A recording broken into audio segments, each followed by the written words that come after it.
Welcome in, everyone, to the final weekly Dynasty main show of the regular season.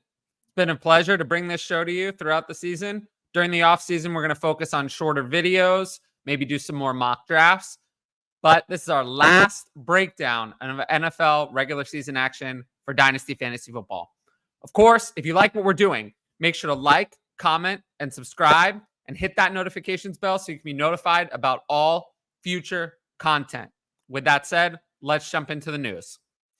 The only real non-coaching news or injury news was that Dalvin Cook signed with the Ravens. This is purely a ring-chasing move. He can be cut from most Dynasty rosters. I don't care about Dalvin Cook. Couple of injuries. Gabe Davis has a PCL sprain. Suffered that in the Sunday night game.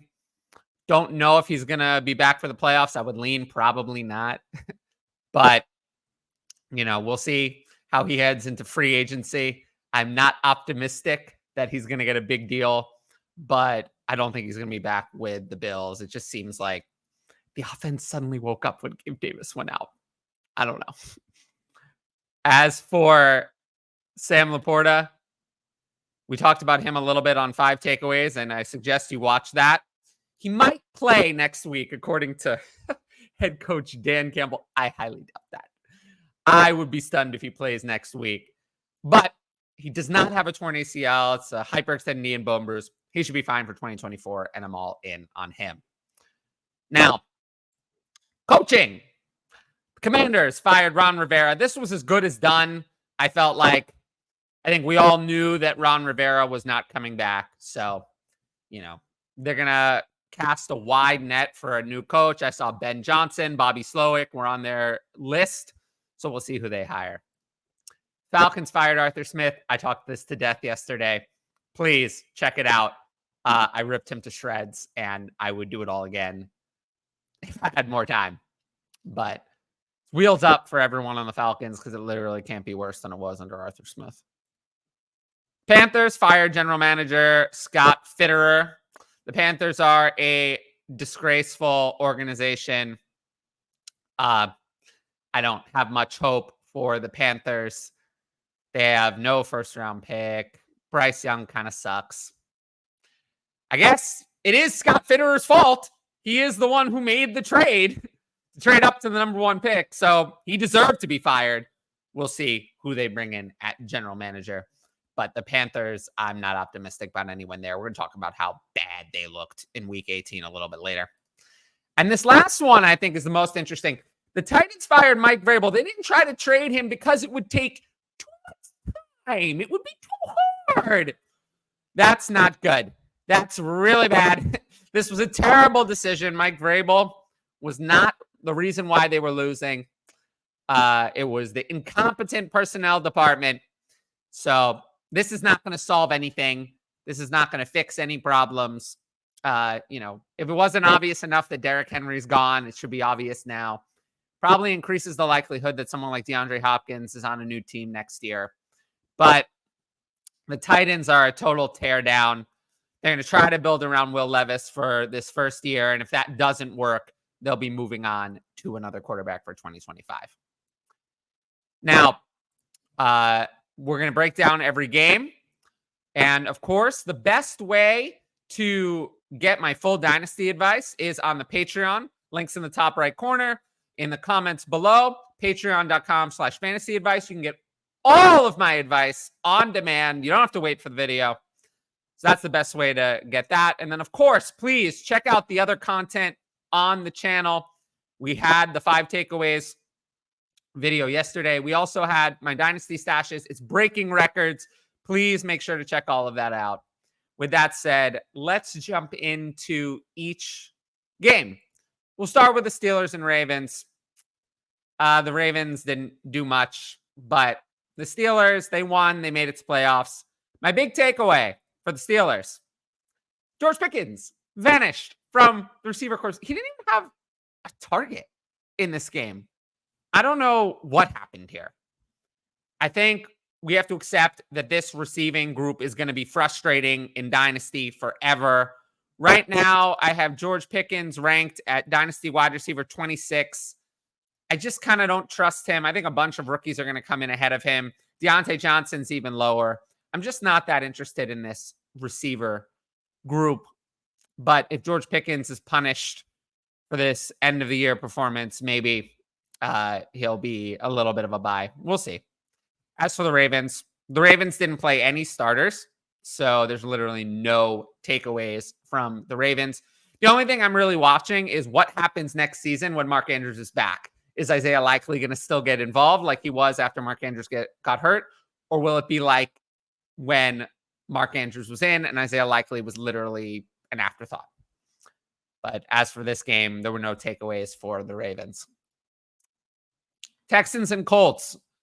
The Texans won, and they made it to the playoffs, division champions after the Jaguars loss. There's really not much negative about the Texans. We talk about CJ Stroud, Devin Singletary, Nico Collins, but I wanted to focus on Nico Collins. He had 9 catches, 195 yards, and a touchdown on 9 targets, 84% snap share. He, kind of took over. I think the real question people are going to be asking is, do you prefer Nico Collins or Tank Dell? When Tank Dell was in, Tank Dell was better. But Nico Collins has been absolutely exceptional with Tank Dell out. Right now, I have Nico Collins at Dynasty wide receiver 22, Tank Dell at Dynasty wide receiver 21. And I know that seems low for Nico Collins. I think, part of me is still a little bit skeptical that it took until year 3 to really see it. The Texans obviously need other weapons on the team. They don't have anything beyond Collins and Dell, so we'll see. But, yeah, I don't know. I mean, Nico Collins could be a value at that price. I'm also a little bit worried that, when Dell was in, Dell was the favorite. So we'll see. I have them both in that range. And we'll kind of see how it plays out, how the offseason plays out, and what the Texans do at wide receiver. As for the Colts, Josh Downs, this is a serious concern for me. With Anthony Richardson, they're going to run the ball more and more, not less and less.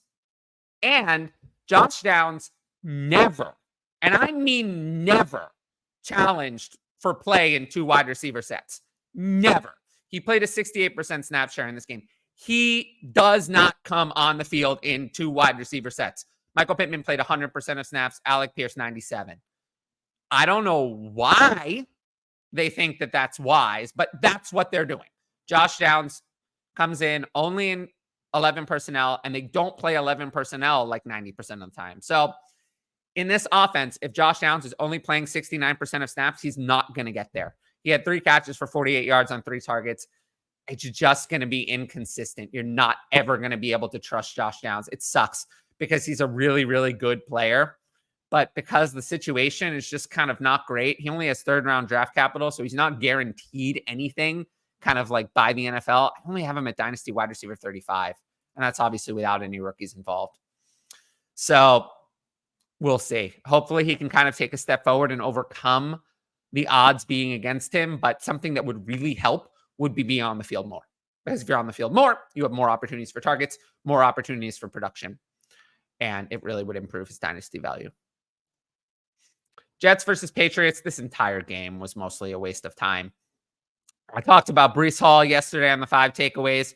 He was my big positive takeaway from this game. But as for the Jets, I'm most focused on Aaron Rodgers needs to come back and he needs to play well next year. Otherwise, this team is going to be a disaster. There's really this game in the snow, other than Breece Hall, there's nothing really to talk about from the Jets.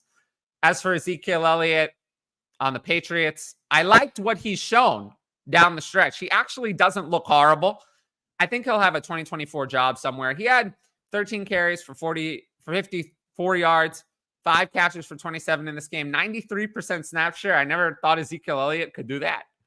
But he did. He'll have some sort of role because it's clear he can step into that starting job in a pinch and will be a good backup for somebody. Could be right back here. I wouldn't be surprised if the Patriots decide to run it back with Ramondre Stevenson and Ezekiel Elliott. But that's kind of the only bright spot on the Patriots in this game, that nothing went well in the snow for them. Let's move on to the Browns versus the Bengals. The Browns played almost no starters, so only stash players saw time. But Pierre Strong, I will say, looked good. He looked just as good as Jerome Ford and Kareem Hunt. He had 14 carries for 65 yards, 51% snap share. He's a dynasty stash. We always want these talented running backs on the back of our roster. As for the Bengals, I talked about Andre Yoshivash on the 5 takeaways video. I thought that was the main bright spot, but Joe Mixon made his case to stay the Bengals starter or to be a starter elsewhere. He had 14 carries for 111 yards and a touchdown through the air, 55% snap share. The benching of Joe Mixon for Chase Brown, we never got there. The Bengals are out of the playoffs. They never went to Chase Brown as the starter. Joe Mixon is under contract for next year. It's an expensive contract. I think it's kind of up in the air. Again, probably if he's willing to take a pay cut, he'll probably be back. If he's not, he'll probably be gone. But he still looks good. I think Joe Mixon is going to be in the NFL next year as a starter, at least to begin the year. Although I'm not sure that he's going to, hold up once again. But I haven't dropped him out of my dynasty rankings as far as I have some other older running backs. Moving into the Vikings and the Lions. The Vikings, they had kind of an interesting performance. Justin Jefferson went off, 12 catches, 192 yards and a touchdown.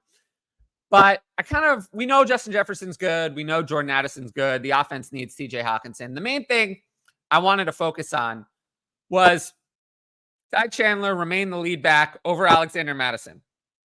Chandler had 12 carries for 69 yards, 2 catches for 20 yards, 53% snap share. Madison, 7 carries, 24 yards, 1 catch for 5 yards, just 32% of snaps. I don't think that either of these guys is the 2024 starter. If it's one of them, it's Ty Chandler. It's not Alexander Mattison. But I just think that these guys are just okay. Ty Chandler's just okay. Alexander Mattison is bad. I think that they have to add a running back to this room, and I think they're going to add someone who, if it's not maybe the starter week 1, they intend to be the starter, either a day 2 player or a free agent of a relatively high quality. Like if Devin Singletary were signed here, I would consider that Devin Singletary would be number 1, Ty Chandler number 2, and Alexander Mattison number 3, just as an example. Now, moving into the Lions, I talked about Sam Laporta on the 5 takeaways video and earlier. Hopefully his injury is not too serious. But the other thing I want to talk about is the backfield. And it's been split again. David Montgomery, 10 carries, 40 yards and a touchdown, 49% of snaps. Jahmyr Gibbs, just a little bit more, 13 carries, 30 yards and a touchdown, 51% of snaps. But what is terrifying is that there were 0 catches for the backfield. 0 throughout the whole game. And that's even with Laporta going down. I think that they prefer to use Sam Laporta as their short area target over Jahmyr Gibbs. Jahmyr Gibbs is still a high-end dynasty asset. But we saw this week that Breece Hall is ahead of Jahmyr Gibbs. I have Jahmyr Gibbs at dynasty running back 3. Bijan I still have at 1. Breece Hall at 2.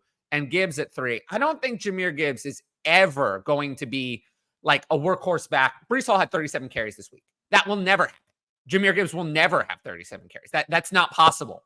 So we have to just realize that Jahmyr Gibbs is a slight tick down from someone like Breece Hall. They're not quite the same player. One of those two is a workhorse with receiving skills. The other is an excellent dynamic back with receiving skills, but not a workhorse. And that's the difference between Jahmyr Gibbs and Breece Hall. But there's no rookie running backs in this class better than Jahmyr Gibbs. Jahmyr Gibbs is going to be the dynasty RB3 throughout the off season. Jaguars versus Titans. Wow. Jaguars went out with a whimper. Trevor Lawrence was actually okay in this game, but he's going to be blamed for this loss, probably unfairly. But that's kind of not what I want to talk about from the Jaguars and the dynasty perspective. There's been a lot of debate about this in one of my group chats and other places. It's been talked about. Travis Etienne, this was his 3rd year, 2nd year playing, but his 3rd year of his rookie contract. Once again, he was just kind of okay. He had 16 carries for 57 yards, 5 catches for 30 yards, 66% snap share. He's way better than Tank Bigsby or Dearness Johnson. That isn't the debate. That's not the debate. It's not him compared to those two players. The debate is Travis Etienne, who's now eligible for a contract renegotiation, Is he worth a big running back contract? And the answer is no. He's not. Definitely not. Jonathan Taylor signed a 3-year deal for $42 million. He's not worth anywhere near that. Maybe. I think it's going to be interesting to see. Remember, the Raiders declined Josh Jacobs' 5th-year option. They ended up franchise tagging him, which was only a couple million more. But they had the option to move on from him if they wanted. Do the Jaguars pick up that 5th-year option? I don't think it's a guarantee. I think they could play hardball with Travis Etienne. Travis Etienne is not like Josh Jacobs. The offense doesn't run through Travis Etienne. The offense runs through Trevor Lawrence. And that's what it should do. So they could play hardball with Travis Etienne. This situation could end up being ugly because I really just don't think that Travis Etienne is worth a big running back contract. He's just not. He's replaceable. You might take 2 people to replace his workhorse production that he gave you this year, but he was not that great on that production. He wasn't super efficient. So he's someone where his dynasty value is divorced from reality. I've seen him as a borderline first-round startup pick in 1 QB. I have him multiple rounds lower. It's just not the kind of player I invest in. I don't invest in a player like that. You can get, less risky running back production for a similar price with players like Jonathan Taylor. Or you can just kind of go lower and get running backs for cheaper, kind of fire multiple shots at cheaper running backs. Travis Etienne is in that no man's land of players. I'll never have Travis Etienne on the dynasty team. Anyway, speaking of running backs, Derrick Henry, I will say he looked okay. Looked pretty good. 19 carries for 153 yards and a touchdown, 65% snaps. I think Derrick Henry has, when it comes to the running backs of who has what left, of the older guys, he's a clear free agent, doesn't have any contract to deal with. So I think that'll give him an advantage. I think he'll sign somewhere. He has more left than someone like Austin Eckler. Derrick Henry, I think, will sign somewhere for a 2-down role. He'll be, a mid RB2 next year. I think he'll still be usable. You just have to have proper expectations. But I did like that he was great in this audition for a new team. And any hope of him coming back was extinguished by Mike Vrabel's firing, which I could talk about forever. Let's move into the Falcons and the Saints. So it was Arthur Smith's ignominious swan song. He was embarrassment. I'm just so glad he got fired. I talked about the Falcons so much yesterday, but the one thing I would kind of hint at was Jonnu Smith. Jonnu Smith was, obviously had been in Tennessee, familiarity with Arthur Smith. That's probably why he was here. I think he played pretty well this year. I know it was frustrating, his usage, but I think his usage was not what drove me nuts. It was mostly the running back usage with Bijan Robinson. Jonnu Smith they had Bijan Robinson, Drake London, Kyle Pitts, and Jonnu Smith was clearly their 4th best option. He should have been on the field. His usage was not a big issue for me. So I do think with Arthur Smith gone, is the new coach going to want Jonnu Smith to pay this much money to a tight end 2? Probably not. So I think he could be a cap casualty. He could find a new team, and I think he could have some success there. He was successful this year at times. So he's someone in Dynasty I would look at maybe rostering on the back of your roster and then selling when he signs in his new location. As for the Saints, Kendre Miller, he looked good. 13 carries, 73 yards and touchdown, and a catch for 6 yards. In contrast, Jamal Williams behind the same offensive line looked horrible. 14 carries for 26 yards. He got that one Bush League touchdown. I get it. I like running up the score, but not out of victory formation. I don't like that. So it was kind of crazy that happened. But Jamal Williams looked horrible. Saints are very strange. They can't save any money by releasing either Jamal Williams or Alvin Kamara in 2024, but Jamal Williams has no role. I don't know what he's supposed to do. He's looked horrible all year. So I think that despite the money invested in Jamal Williams, the Saints have to have Kendre Miller as the RB2. And that's since Alvin Kamara and Jamal Williams are both going to be 29 and 30, Kendre Miller's a player who could have opportunities sooner rather than later. So he's a good stash on dynasty rosters with the potential to gain value.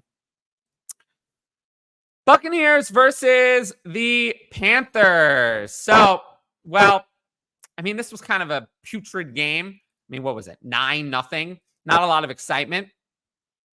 Baker Mayfield was hurt, so it kind of hampered the Buccaneers offense. The Buccaneers, I want to look at Rachaad White.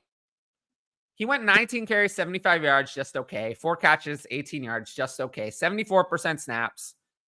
I'd be careful with Rachaad White in 2024. Rachaad White is just okay. It's just volume. It's a worse version of Travis Etienne. I think Travis Etienne is better. It's a much better player than Rachaad White. I think Rachaad White, well, I don't think Rachaad White is going to be replaced. I think Rachaad White is going to get a backfield mate that sees real touches, unlike Chase Edmonds, Sean Tucker, and Keyshawn Vaughn managed to do this year. So I am concerned about Rachaad White. I don't think Rachaad White is really all that great. As for the Panthers, I mean, there's nothing nice to say about them. Bryce Young had 94 passing yards on 18 attempts. I mean, it's terrible. They didn't look like an NFL team. Chuba Hubbard was their one bright spot. He had 81% snap share. Miles Sanders is stuck under that contract. They don't even have a way out of it.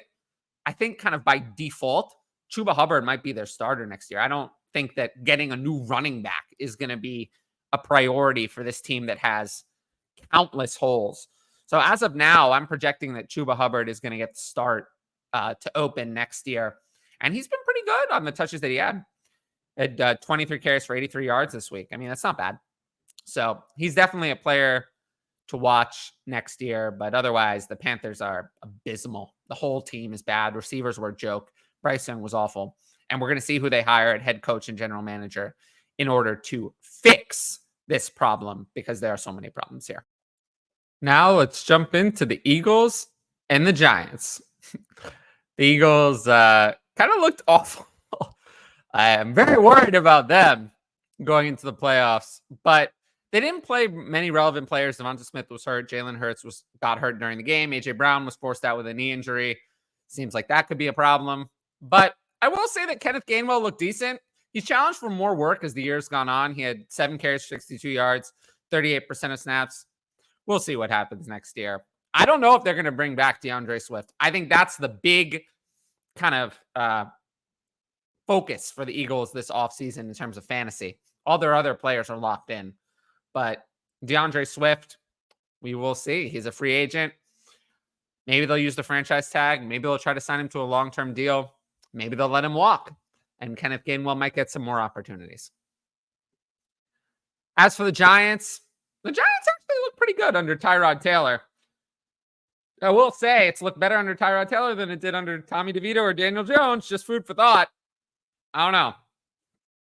Either way, Wan'Dale Robinson made kind of a claim for being a real asset in this receiver group. 5 catches for 85 yards on 6 targets, 69% snap share. I know Darius Slayton technically outproduced him, but I feel like Wan'Dale Robinson is kind of the real dynasty asset moving forward.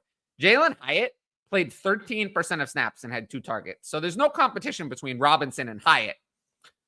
The Giants absolutely have to add a number 1 wide receiver to this team of some kind. I don't know where it comes from, but I think it'll be that wide receiver number 1, Wan'Dale Robinson number 2. We'll see if they bring back Darren Waller, and then everyone else is just kind of Darius Slayton is a good 3. Jalen Hyatt is a bust. But let's move on to the Bears and the Packers. Bears and Packers. I think I talked endlessly about Justin Fields and all of that. You can watch the 5 takeaways video for that. Let's just say I had nothing nice to say about Justin Fields.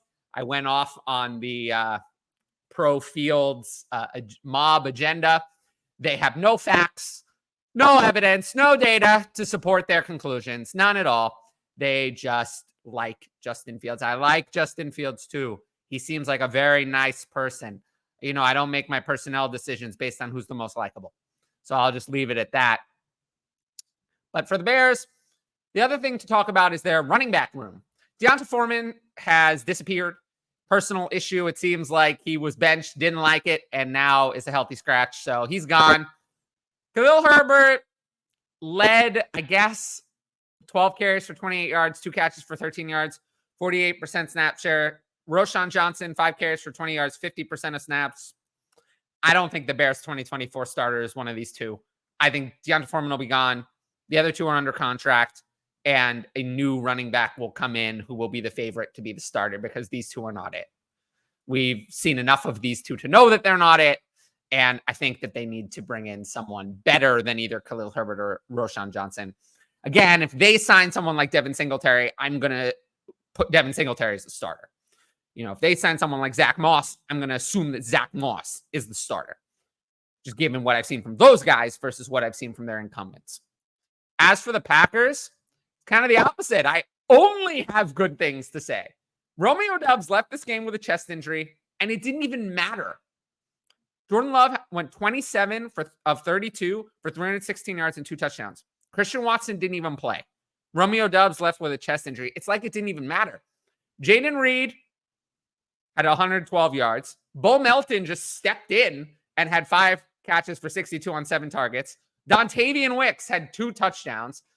Tucker Kraft remained the workhorse starter at tight end, 3 catches for 31 yards, 90% snap share. And then Luke Musgrave also worked in. They have an abundance of riches, and every single one of them, all of them, were either taken in the 2022 or 2023 NFL draft. So they're all under contract through at least 2025, if not 2026. This team has just a plethora of young talent. For fantasy football, though, the big problem is it seems like outside of Jaden Reed, everyone else can just disappear from the game plan on any given game. So for fantasy, it's going to be frustrating. But what that means is that I want Jordan Love. I want the quarterback who's throwing to the receivers. But yeah, I think you'll be able to trust Jordan Love, Jaden Reed, and everyone else will kind of be a mishmash of production. But Jordan Love gets all of that production. Let's step into the Broncos and the Raiders. For the Broncos, was the offense better with Jarrett Stidham? No. Was it much worse? No. Should they rip the Band-Aid off and get rid of Russell Wilson? Yes, they should. I think they should. I think it's just time for...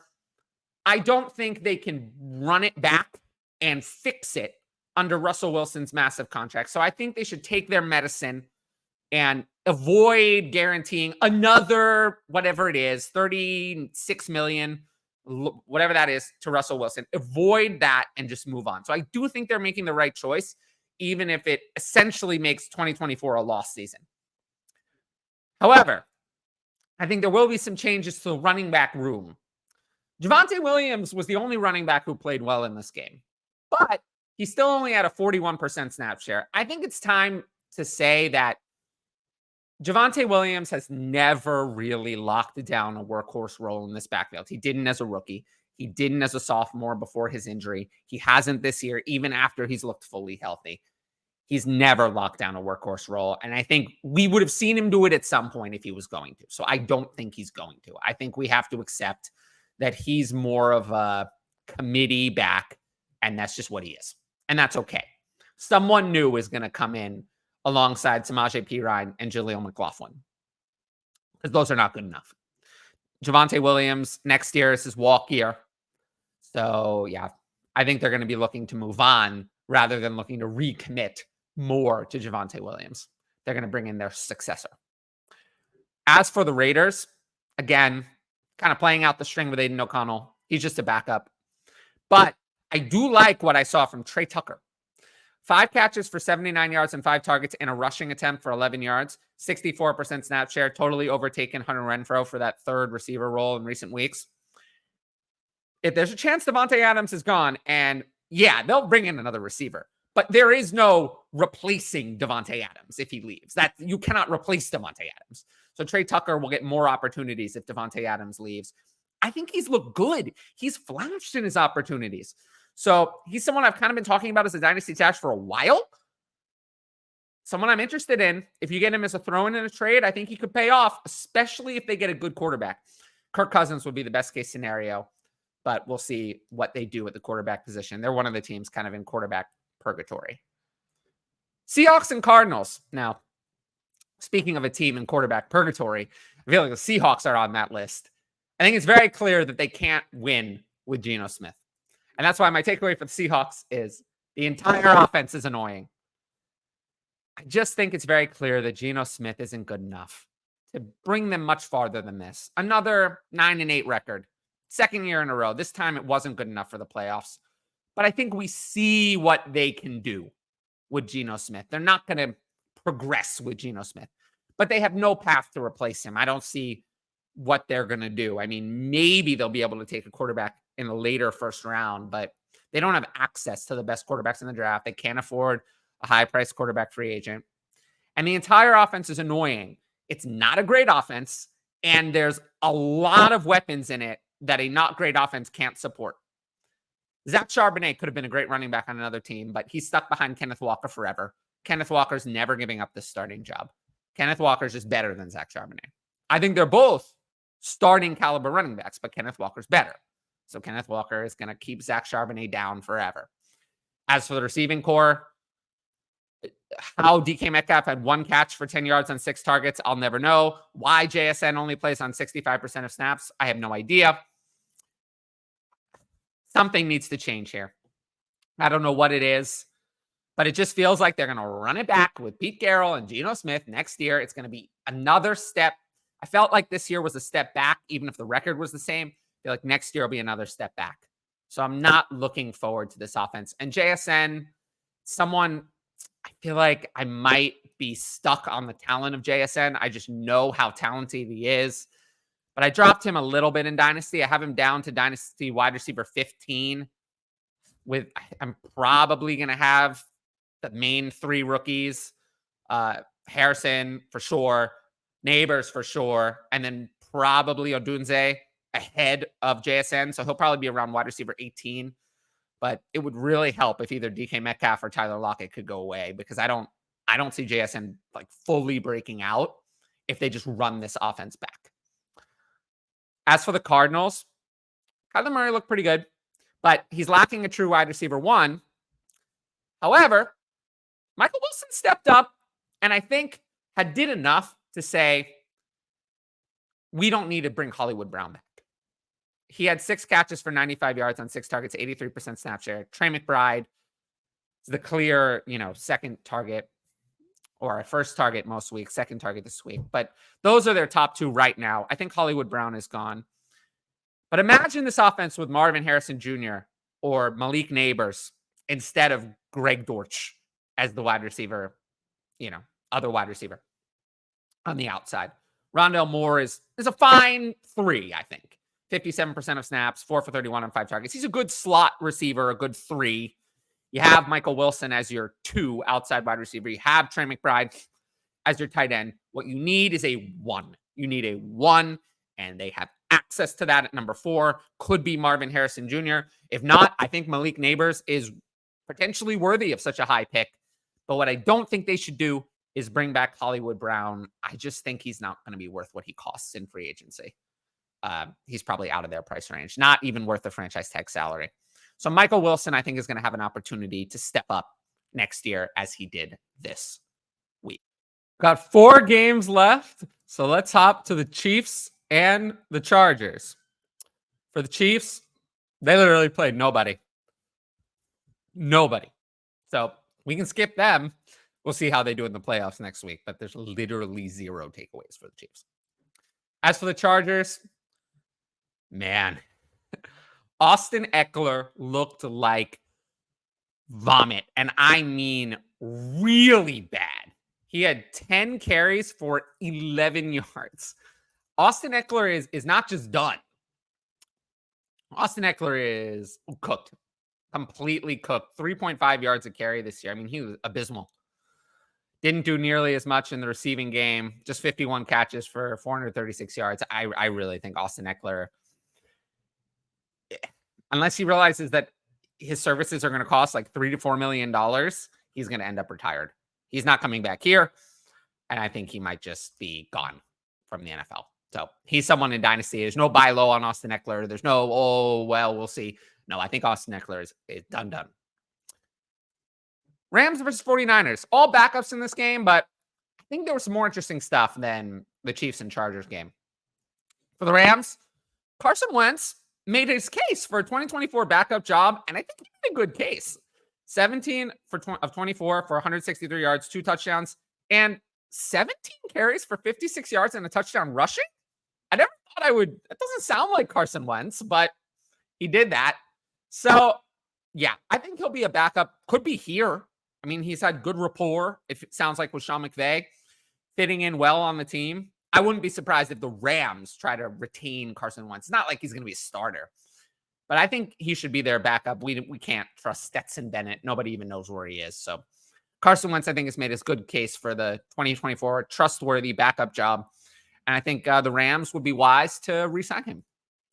As for the 49ers, they almost played nobody of importance, but it was nice to see Elijah Mitchell get 14 carries and 2 receptions. He scored a touchdown. I do think that if Christian McCaffrey ever went down, Elijah Mitchell remains the direct backup ahead of Jordan Mason. That's my only real takeaway from the 49ers. Cowboys versus Commanders. Well, the Cowboys were great and the Commanders were not. Cowboys won the division with this victory. For the Cowboys, I feel like the main thing in flux for them is their backfield.